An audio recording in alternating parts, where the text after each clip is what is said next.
I saw a post the other day that I completely agree with, and it not a knock against Gunther. I love that Gunther's world heavyweight champion. Bro deserves it. Real. But no world heavyweight championship run has been good as Seth Rollins. I mean, yeah. As the inaugural world heavyweight champ, he carried that fucking belt. Well, yeah, that. Paul said it himself. It's like, listen, I need to make people care about this belt. What do? I give it to Seth Rollins. That's it. Yep.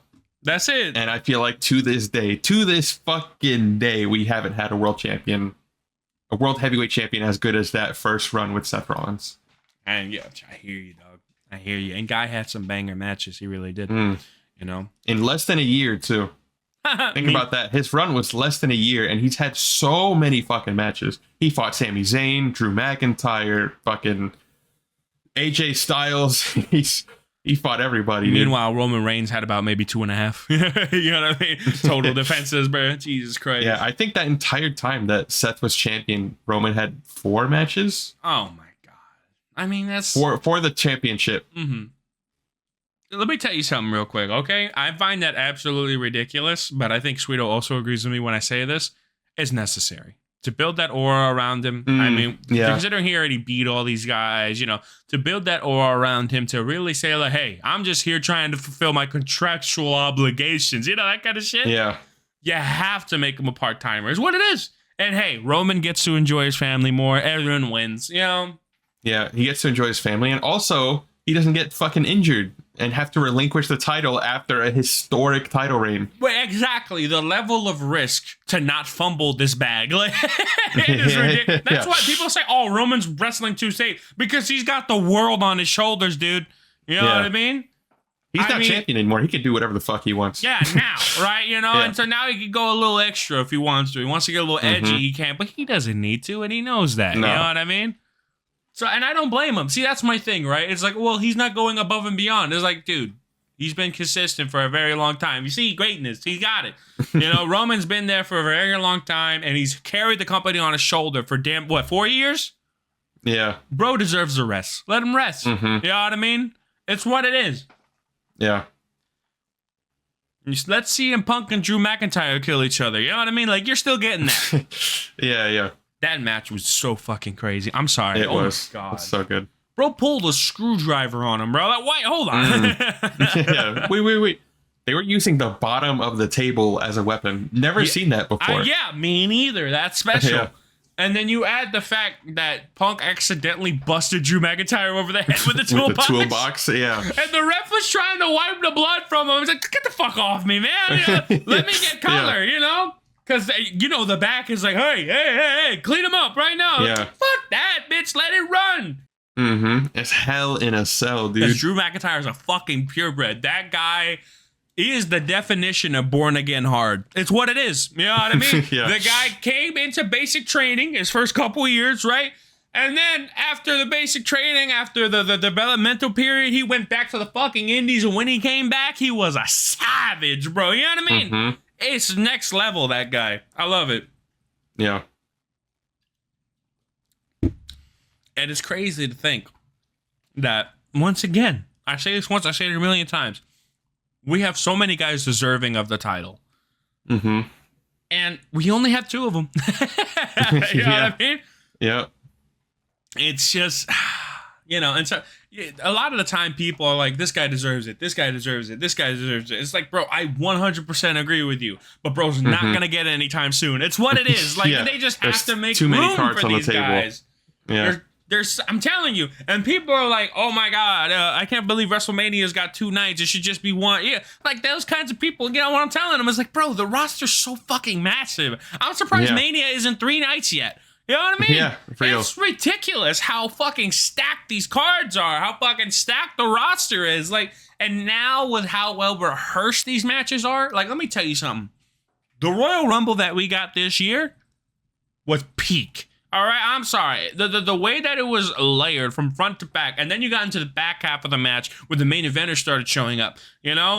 Like, don't get me wrong, it's not perfect. None of them are, right? Especially Royal Rumbles. They can get a little choosy, you know what I mean? But 2025's Royal Rumble, what I could tell is that the spots were really well rehearsed. In between entrants, you saw people who have every single entrant felt new. It wasn't just like a 2010 Rumble where new guy comes out, hit the finisher 2 times, next person. Hit the finisher 2 times, next person. Hit the finisher 2 times. No. Every single spot felt like it was deserved. There was either a memorable moment or a really cool sequence that happened. It all felt unique. It all felt really well rehearsed and not half-assed, which is what it's supposed to be. A Royal Rumble is meant to be a showcase of all of these stars. It's a lot of these guys, it's their time to shine, you know what I mean? For sure, yeah. And like I said, with how well rehearsed it was, it came off as a really strong showing, a really good Royal Rumble match. And I said it once, I'll say it a million times. We got Braun Breaker breaking into the main event scene with this match. So, I mean, the fucking guy, just the one spear. That shows me, hey, next year, watch out. Holmes is here. You know what I mean? Yeah. And I mean, we haven't even brought up Jacob Fatu yet. Oh, man. That fucking guy. You know what I mean? I love him. He's next level. And his rivalry with his rivalry with Braun Strowman right now. Like I said, Braun Strowman isn't the strongest, whatever, but he's a big guy, really menacing. And Jacob Fatu is making him look like a child's play fucking thing. You know what I mean? Yeah. It's perfect, and it's a good way to build up Jacob Fatu's strength. You know what I mean? Yeah. Fighting the biggest guy in the company is a great way to build his strength. And as time goes on, eventually we're going to get the dream matches. We're going to get Fatu versus Gunther. We're going to get Fatu versus Breaker. You know what I mean? We're going to get, I want to see Fatu versus AJ Styles. I want to see that today. Yeah. That'd be good. I'm sorry. Let me say one thing about Fatu real quick, then I'll let you go off, okay? Fatu. That man's moonsault is the most consistent thing ever laid in WWE history. Yeah. That guy hits that moonsault perfect every time. No reaction. He'll hit it 3 times. Aim assist. He'll hit, for real, he'll hit it 4 or 5 times in a row. And you can tell he doesn't land on his opponent. He lands perfectly. And he has a perfect ascension. He never trips. He is perfect with that moonsault every time, and it comes off as devastating every time. I mean, talk about peak wrestling acumen. And then you got the fact that bro's already cutting killer promos. He's not perfect, but he'll get there, Yeah. And as time goes on and the crowd knows how to react to him, he'll get even more over it. It's stupid. Yeah, I mean, they're really pushing Jacob Fatu, and you can tell why, because he's talented. He's got it. He's got that star power, and I think they're doing such a good job of building him up because he is presented as a main eventer, but I think they're going to keep him in the mid card at least for a little bit. Sorry, this Io and Bianca match is just like 5 stars right now. I'm watching it, yeah. I want you to bring up that point about how Roman Reigns brought all these people up on the bloodline to kind of have them, in the main event and then I mean, when you watch any documentary or anything talking about Roman Reigns and the bloodline, and even in interviews when he talks about the bloodline, you can tell that the reason why he wanted to do this, why this part of his career is so important to him, is because he's not elevating himself, right? Roman was pushed to the moon under Vince McMahon as the big dog. He wanted him to be the face of the company, to be the face of everything, the ultimate baby face, the next John Cena. Roman Reigns is not that. And the Tribal Chief character allows Roman Reigns to be a version of himself that's turned up to 11, but he also gets to use his star power to elevate his cousins, his family. They talk all the time about how the Usos and Roman grew up together, and how they're not even really cousins, they're practically brothers. And so, with his first feud when Roman Reigns became Universal Champion was against Jey Uso. And at the time, Jimmy Uso was out due to a knee injury and he had to get surgery and all that. Jey Uso was by himself on SmackDown. And, at the time, the Usos, they're a tag team, right? Jey Uso, he's one half of the Usos. He's part of that tag team. Under Roman Reigns, Jey Uso became the right-hand man. He became main event Jey Uso. That's where that whole thing started in 2020, was for that feud with the Universal title. Now, from the eyes of just the bloodline alone, you could probably still consider Jey Uso as just a tag team lackey. Even when he was at the top, you could still perceive it as that because he was still within the bloodline. But after the bloodline split and everyone had to swim in their own ocean, everyone had to swim on their own, all of a sudden, that same persona, when it's detached from the bloodline, he went from just a tag team lackey to when he detaches from the bloodline 4 or 5 years later to a main eventer that is now going to WrestleMania to fight Gunther for the championship. Why do you think that is? Because he had that time to develop. He was in your faces this entire time. And you saw him as just Roman Reigns' bodyguard lackey. And even though you loved his charisma, he was awesome, he was always under Roman Reigns. So instead of putting Jay over Roman Reigns, even though they even did that with him pinning him, you know what I mean? Yeah. Once they removed Roman from the scene, he was gone for a little while. That's when Jay really had the time to shine. And Solo turning heel against everybody was instrumental in that. You could definitely talk about how there was some mid-storyline in there, but it was all the building blocks that Jay needed to get over, you know? Yeah, and I mean, it's not even just Jay as a single star. Look at the Usos as a whole. Yeah. When Roman was having his historic title reign, the Usos became the longest reigning tag team champions of all time. Their names are in the history books permanently. The longest reigning tag team champions of all time. And they main evented WrestleMania in a match for the tag team titles. In a match that not only, elevated the Usos and showed them as true main event stars, but in a whole storyline that elevated Sami Zayn to the main event scene. Because under Vince McMahon, Sami Zayn was stuck in the mid-card. He was not going anywhere. And then he got put into the Bloodline story. And now Sami Zayn is a consistent main event talent. He's reliable. I mean, we're getting Sami Zayn versus Drew McIntyre on a consistent basis. Yeah. He's challenged for the World Heavyweight title. He won the IC title. And then you got Sami Zayn versus Punk, which was peak. You know what I mean? Yeah, for sure. And I mean, it's just a thing of like, it's like anyone that comes across Roman Reigns is automatically elevated to their best potential, right? Right. Because they need to be. In order to hang around him for any kind of extended period of time, they need to be. Roman Reigns brings that out of people. Just like how Brock Lesnar brings out the best wrestling that people can do. Just like how Sheamus does the same thing. Roman does it with their character, their persona, their aura, as the kids say. Everyone's elevated to 11 when they're around Roman Reigns. Yeah, and I mean, he was in character when he said this, but recently Roman, on an interview, he was asked about Cody Rhodes, and he said Cody Rhodes was never more relevant than when he was feuding with the Bloodline. Real? He ain't wrong. I mean, I'm it's sorry, the truth. he ain't wrong. It's the truth. It's even with the rivals, even with people who are against Roman, within that faction, within that long-term build-up, you elevate yourself when you throw yourself in there. You know what I mean? Yeah. And but I mean, it's not to knock Cody. Cody's a main eventer. He's built himself up. He's the guy. But you can't deny that the whole finish the story thing and the Bloodline angle elevated him to that top babyface level that he needed to be. And to be honest, what's the word? You'd never change a thing about that. That was the best way to go. You know what I mean? Absolutely. And you want to say that like he's that Avenger level fucking face. It's because of how bad the Bloodline was. You know what I mean? It's because of how great of a heel Roman Reigns was. That's it.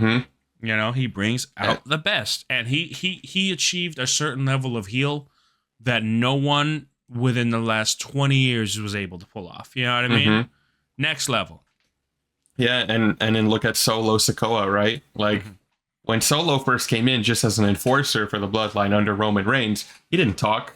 And, I didn't really care for Solo. He was having matches weekly on SmackDown. It was whatever. And then Roman loses the belt. And Solo decides that he's the tribal chief. He's next in line. He's going to take over the Bloodline. And at first, I was booing this man go away heat. Right. I did not want Solo in the main event spot. I'm like, fuck this. This whole character shift is too much. It's stupid. Right. And then Roman comes back at SummerSlam. He starts feuding with Solo. And the more Solo gets time on TV, the more time he spent on the mic cutting promos, the more I grew to like Solo as a heel. Well, I feel like one of the reasons why we reject him in the beginning is because it felt like he was replacing Roman's persona. You know what I mean? But as time went on, and when Roman came back, Solo started to become more himself. the kind of unhinged, cutting jokes. It was like, oh, I got the tickets to the show, all that stuff, right? Just those moments alone showed me that he wasn't like a composed figurehead tribal chief. He was the what's the word? He was the outsider, kind of like the hyena to Roman Reigns Mufasa. You know what I mean? That's the vibe I got. Yeah, he's like a wild card. Right, he's the wild card. He's got unhinged lackeys like Jacob Fatu and the Tonga brothers. Yeah, but that hyena comparison is actually perfect because that's exactly what they were. That's exactly what his bloodline was. Yeah, absolutely. And then you got the lion pride, which I'm sorry, but it's what it is. He gets the lion pride of Jay, Jimmy, and what's the word? And Roman. Throw Sammy in there too. You know what I mean? Sammy's like because they were never like unhinged. Right. They were never unhinged. They were always in line. They were always disciplined, and they were always under Roman. When it came to Solo's lackeys, besides Fatu, who always said, "I love you, Solo," besides Fatu, it always felt like they were working with Solo to achieve a mean. You know what I mean? That's it. You could feel like, man, they could betray you at any minute. Meanwhile, you look at Jimmy and Jay, and it's like, if they do betray Roman, it's because like he fucking deserved it. You know what I mean? That's it. Yeah. Very disciplined, very uniform, a lot of prestige. Solo, wild card, unhinged, very different. But that's only when Roman came in. When Roman was out of the picture, it was as if Solo was trying to replace Roman's persona. And we rejected him. It was too bland. But as soon as Roman came back in, you are reminded of that uniformity. And Solo seemed to have been as well, because then he became even more unhinged. And that's what made his character way more interesting. Yeah. But yeah, no, I mean, we're glazing Roman right now, but it's the truth. He used it's what it is. His spotlight, and he shared it with his family, with the bloodline, and other superstars like Sami Zayn. And it just goes to show, how much Roman really cares about the business, about the product, and of course about his family, because he wasn't selfish with it. He wasn't just putting himself over as the tribal chief. He got the Usos over. He got Solo over. He got Sammy over. And, a lot of these guys were over because of their own talent and the hard work they put in. But Roman gave them the spotlight for people to see the talent that they had.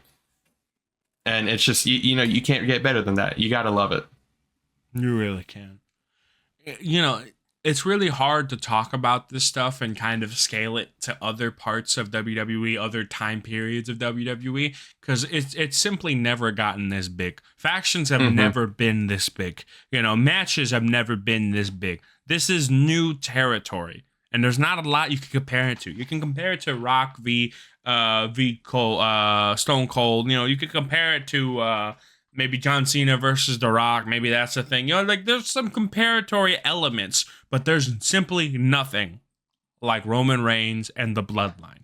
It's never been done. It's never been achieved for this long in this kind of industry with how competitive it is. Roman Reigns was able to stay on top for 4 years, remain relevant for 4 years, keep the company on his back for 4 years, and then not only kept the company on his back, but elevated other people on top of that. It's just, there's no way to compare it. You know what I mean? And so when we say all these things, it makes it sound like glazing, because there's no way to rationalize it by comparing it to other things. There's nothing like it. It stands on its own. Yeah, there's nobody like Roman Reigns. The truth and the myth sound the same. you know? It's what it is. You can say that there were little things that, it was a bit too drawn out. There were moments where there wasn't enough story. Absolutely. But what would you have preferred in those moments? Would you have preferred the reign to end? Look what we got. Yeah. Y'all need to be patient, man. Damn. Yeah, relax. Shit. It's what it is. But I even feel right now that with Cody being the champion and Cody being the face of WWE right now, it's hard to compare him to Roman, because I feel like, they're so different on so many different ways. Like, Cody feels like John Cena, right? In terms of being a babyface. He feels like that John Cena figurehead of the company. Whereas Roman, being the top guy, he was the top guy as a heel. So it's impossible to compare the two. And it's just so interesting to see, where we're at now with how many big guys there are on the roster, and that you can't compare any of them to anyone because everyone is so different and unique, and they can all carry the company in their own way. And you even have guys where you're like, oh yeah, they're definitely future top guys. You got Braun Breaker, Jacob Fatu. For sure, someday we're going to see Braun Breaker in the main event of WrestleMania. I don't doubt it. Someday. We're going to see it. Just, there's nothing comparable. There really isn't. Roman and his squad is something that really is, what's the word? I won't say once in a lifetime because we still got plenty of life left, right? Yeah. But it's going to be hard to replicate, man.